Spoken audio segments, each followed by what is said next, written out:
नमस्कार, मी सर्पमित्र के.टी. शिर्के, राहणार मौजे, कडसुरे, नागोठणे। तर यूट्यूबवर आपले चॅनल आहे सर्पमित्र के.टी. शिर्के म्हणून। तर नक्कीच त्या चॅनलला सबस्क्राइब करा आणि व्हिडिओला लाईक करायला विसरू नका। माझा मोबाईल नंबर आहे 820 834 880 9।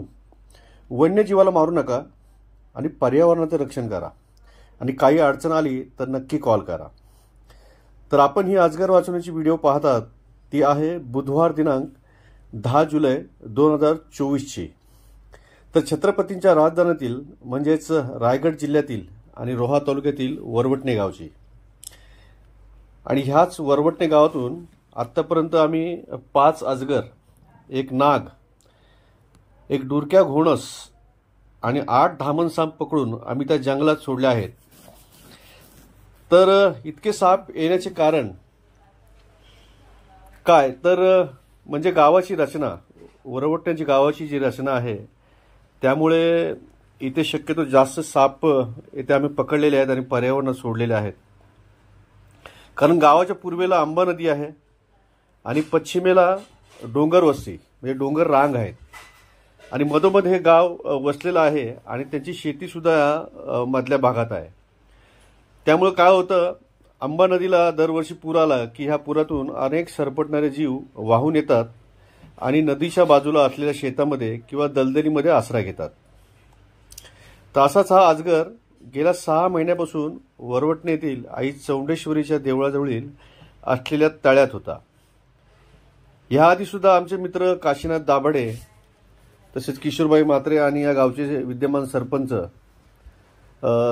श्री गणपतजी म्हात्रे यांचा सुद्धा कॉल करून त्यांनी सांगितलं होतं, परंतु त्या वरवटणे गावातील तळ खूप खोल आणि भरपूर मोठं असल्यामुळे ह्या अजगराचा आम्हाला अंदाज येत नव्हता। त्यामुळे त्याला कसं पकडायचं हा सुद्धा पेच आमच्या समोर होताच। परंतु 10 जुलै रोजी संध्याकाळी 5 वाजता मला आमचे मित्र चेतन म्हात्रे यांचा कॉल आला की सर असं असं साप अजगर जाळ्यामध्ये सापडलेला आहे, तर आपण येऊन त्यांची सुटका करून जावी। तर इथं आल्यावर आम्हाला असं दिसलं की खरोखरच मनात भीती धरेल असा हा अजगर त्या जाळ्यात अडकला होता। कारण तळं म्हटलं की तरुण वर्ग, लहान मुलं इथे पोहण्यासाठी येतात किंवा महिला वर्ग कपडे धुण्यासाठी येतात, तर तेव्हा कधीही बाका प्रसंग उडवला असता। परंतु आई चौंडेश्वरीच्या कृपेने असं काही झालं नाही आणि आपण पाहतोय जवळजवळ 6 फुटाचा हा अजगर आहे आणि तो एकदम गंभीररित्या म्हणजे आम्हाला जवळजवळ अर्धा तास त्याला जाळ्यातून सोडवावेच लागले। आणि त्यामध्ये आमचे जे मित्र आहेत आपण पाहताय त्यांनी सुद्धा खूप मदत केली, ग्रामस्थांनी सुद्धा खूप मदत केली। जवळजवळ 30 मिनिट आम्ही ह्या अजगराला सोडत होतो आणि सोडवता सुद्धा बरेच प्रश्न युवकांनी सापाबद्दल विचारले आणि त्यांचे जे प्रश्न आहेत त्याला योग्य ते उत्तर दिलं। त्यांचे असे गैरसमज होते की अजगर हा खूप सुस्त प्राणी असतो, हळूहळू चालतो, त्याच्यामुळे त्याला पकडण्यास सोपं जाईल असं त्यांना वाटत होतं। परंतु मी त्यांना तसं सांगितलं की अजगर हा सगळ्यात चपळ आहे। भक्ष्याचा जेव्हा तो वेध साधतो तेव्हा त्याचा जो स्पीड असतो तो बघण्यासारखा असतो आणि त्या स्पीडच्या सहाय्यानेच आपल्या जबड्याने तो एखाद्या भक्ष्यावर झडप घालतो आणि त्याला त्याच्या शरीराला पीळ मारतो आणि जोपर्यंत त्या शिकारीची स्पंदनं, हृदयाची स्पंदनं त्याला जाणवत असतात तोपर्यंत तो त्याला आवळत असतो।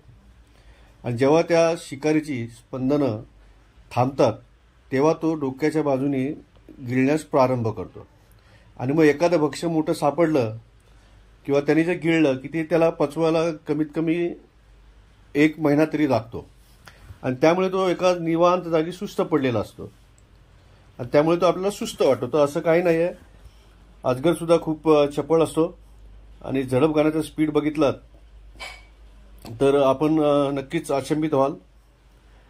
तसंच दुसरा एक प्रश्न त्याने विचारला की घोणस आणि अजगर यामध्ये फरक काय। तर नक्कीच चांगला प्रश्न आहे, कारण घोणस म्हटलं की एक अतिविषारी साप की आम्ही त्याला हाताने पकडण्यासुद्धा खूप घाबरतो.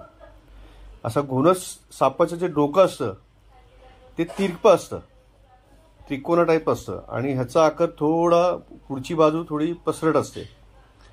तसं बघायला गेलं तर दोन्ही सापांच्या अंगावर मिळते जुळते असे पट्टे असतात, अजगराच्या सुद्धा आणि घोणसच्या सुद्धा. परंतु घोणसचे जे टिपके असतात ते रुद्राक्षाच्या माळेसारखे दिसतात. त्यामुळे कुठल्याही ग्रामस्थाने किंवा तरुणाने असं एखादा साप जर माहिती नसेल तर पकडण्यात जाऊ नये, कारण त्यामध्ये आपण जर अजगर समजून घोणस पकडलं तर नक्कीच जीवाला धोका आहे. तर असे 2 गैरसमज मी ग्रामस्थांच्या यांनी दूर केले. आणि आपण पाहताय की तरुण वर्ग आहेत, कबड्डी खेळाडू आहेत, आमच्या नेतृत्वाखाली यांना आम्ही तयार केलेला आहे. आणि चौंडेश्वरी वरवटणे हा संघसुद्धा कमी कालावधीत नावाला आलेला आहे. नागोठण्यातील असोसिएशनमध्ये यांचं नक्कीच बक्षिसास पात्र असा चौंडेश्वरी वरवटणे संघ आणि त्याचे खेळाडू. तर अजगर सोडवल्यानंतर जवळजवळ 30 मिनिटं लागली आणि त्याला सोडवल्यानंतर आम्हाला सुद्धा खूप बरं वाटलं. तो जर कोणाच्या निदर्शनात आला नसता तर नक्कीच भुकेनी मरण पावला असता. तर धन्यवाद चेतन म्हात्रे, आपण कॉल करून बोलवलात. धन्यवाद ग्रामस्थ. तर सांगायचं म्हटलं तर सापाबद्दल त्यांना ही माहिती सुद्धा सांगितली की आपल्या भारतामध्ये 5 विषारी जातीचे साप आहेत. त्यामध्ये सगळ्यात डेंजर म्हणजे आपला नाग, किंग कोब्रा आपण त्याला जे म्हणतो. किंग कोब्रा हा शक्यतो आपल्याला साऊथमध्ये सापडला जातो. आपल्याकडे स्पेक्टिकल कोब्रा म्हणजे नाग हा सापडतो. न्यूरोटॉक्सिक विष असतं. न्यूरोटॉक्सिक म्हणजे मज्जसंस्थेवर त्याच्या विषाचा परिणाम होतं. आणि दुसरा साप आहे रसल वायपर, त्याला आपण घोणस म्हणतो. आणि आपल्या इथे गाव ठिकाणी कांबळ्या म्हणून आपण त्याला संबोधलं जातं. तर कांबळ्यामध्ये हिमोटॉक्सिक नावाचं विष असतं. हिमो म्हणजे आपलं रक्ताच्या गाठी करतं आणि रक्ताची गाठी झाल्यामुळे हृदयाला अटॅक येऊ शकतो. तर तिसरा आहे मण्यार, सूर्यकांटर आमच्या इथे बोललं जातं. आणि चौथा आहे फुरसं. आणि 5वा आहे हिरवा घोणस, त्याला आपण बांबू पीठ वायपर म्हणून बोलतो. तर असे 5 विषारी साप आहेत, ते आपण ओळखायला शिकलं तर सापांपासून घाबरण्याची गरज नाही आहे. ही माहिती देतात आमचे भाजपचे ज्येष्ठ कार्यकर्ते किशोरभाई म्हात्रेसुद्धा आले. त्यांनीसुद्धा उत्सुकतेने त्याच्याकडे पाहिलं आणि काही प्रश्न विचारले. त्या प्रश्नाची उत्तरंसुद्धा आम्ही त्यांना दिली. आणि म्हात्रे साहेबांनीसुद्धा आमचे आभार मानले. आणि अशा प्रकारे आम्ही सगळं ग्रामस्थांना माहिती दिल्यानंतर ग्रामस्थांच्या चेहऱ्यावर एक समाधान पाहिल्यानंतर आम्ही त्या अजगराला पिशवीमध्ये भरलं आणि त्याला सुरक्षितरित्या म्हणजे जिथे मनुष्य वस्ती नसेल जंगल भागात आम्ही त्याला सोडायला जात आहोत. छायाचित्रण करत आहेत ते आमचे मित्र पत्रकार मिलिंदभाई घाग, यांचासुद्धा खूप मोठा वाटा असतो आमच्या साप रेस्क्यूमध्ये, पर्यावरण बचतमध्ये. तर हे आहेत मिलिंदभाई घाग आणि आम्ही आता जंगलात सोडायला आलो. तर धन्यवाद ही व्हिडिओ पाहिल्याबद्दल. असंच आपलं प्रेम आमच्यावर कायम असू द्या. तर धन्यवाद चेतन म्हात्रे, किशोरभाई म्हात्रे, सरपंच गणपत म्हात्रे आणि ग्रामस्थ. तर आमचं यूट्यूब चॅनल आहे सर्पमित्र केटी शिर्के म्हणून, नक्कीच सबस्क्राईब करा, लाईक करा या व्हिडिओला. माझा मोबाईल नंबर आहे 820 834 880 9. काही अडचण असेल तर नक्कीच कॉल करा.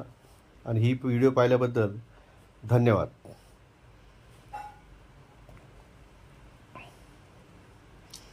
तर अशा प्रकारे जंगलामध्ये आम्ही त्याला घेऊन आलो आणि सुरक्षितरित्या त्याला आम्ही जंगलात सोडलेलं आहे. तर धन्यवाद मिलिंदभाई गाग, आपलंसुद्धा सहकार्य कायम असतं.